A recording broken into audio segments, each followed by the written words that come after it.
Çdo kampionat në fazën e fundit bëhet vërtet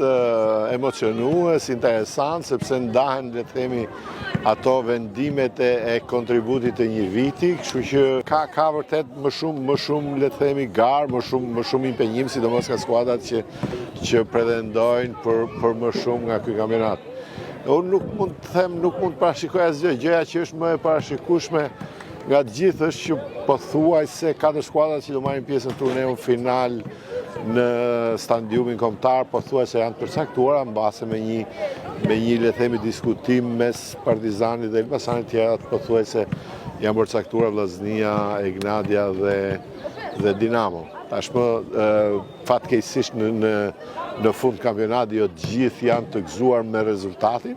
por duhet të jenë të gëzuar me lojën dhe me kontributin që kanë bërë gjatë vitit. Gjithë garat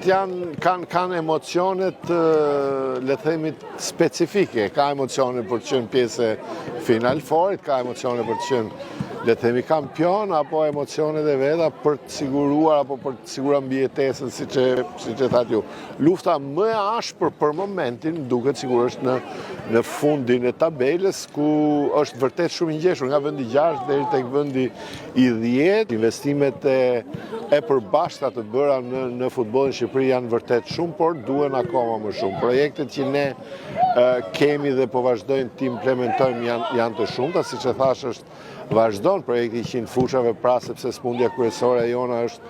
fushat e stërvitjes dhe jo ajo e lojës. Do me thonë, në një lloj mënyre, infrastruktura e zhvillimit të aktivitetet, sidomos e kampionatit kategorisë superiore, është në nivele të kënaqshme. Stadiumet janë bërë, disa stadiume në Shqipëri janë në projekte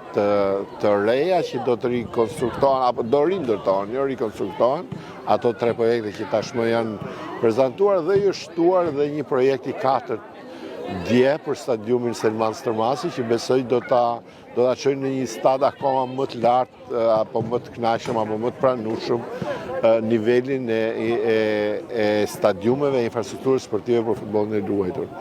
Ky është një projekt, apo janë projekte që do vazhdojnë, asnjëherë ne nuk mund të themi që mjaft, sepse akoma më shumë, sa më shumë shtohet numri i futbollistëve, sa më shumë shtohet interesi për futbollin, aq më shumë duhen ambiente më të përshtatshme për të pasur aktivitete me nivel më të mirë organizimi dhe me kushte më të mira për spektatorët. Mbetet sfidë për klubet, por edhe për Federatën e Futbollit, që këto stadiume të reja të rikonstruktuara, të bukura, të mbushen, po me njerëz kaq të mirë që ta mbështesin futbollin.